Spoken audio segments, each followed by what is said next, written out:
Sa mundo ng volleyball, maganda ang naging simula ng Alas Pilipinas Men sa pagbubukas ng CV League matapos nitong masweep ang Vietnam.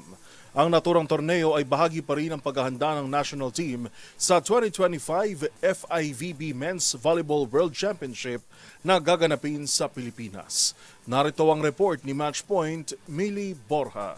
Sinimula ng Alas Pilipinas Men ang kanilang kampanya sa 2025 Southeast Asian Men's V-League sa isang matamis na panalo matapos lampasuhin ng Vietnam sa Canton City Arena nitong Miyerkules. Umarangkada sa opensiba si Leo Ordiales at Micaelo Budin na nagamit ang kanilang lakas para bumuo ng kabuuang 36 points. Nagpakita rin ng solidong depensa ang Pilipinas sa pamamagitan ng kanilang blocking na nagrehistro ng 9 na blocks kumpara sa 3 ng Vietnam. Naungusan nila ang kalaban sa lahat ng aspeto, kasama na ang depensa sa likod ng pamumuno ni Libero Josh Ibanez na may 13 digs at 7 receptions. Ang nasabing torneo ay bahagi pa rin ng paghahanda ng national team sa 2025 FIVB Men's World Championship na gaganapin mismo dito sa Pilipinas. Target ng Alas Pilipinas ang sunod na panalo kontra Thailand ngayong araw sa parehong venue. May kabuuang $55,000 o 3.15 million pesos na prize pool ang torneo, kung saan ang kampiyon ay makakakuha ng $13,000.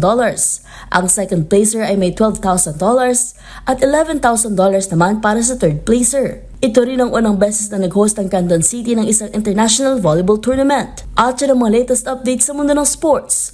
Para sa MBC TV Network News, ito si Millie Borja ng DZRH TV, una sa Pilipinas, una sa Pilipino.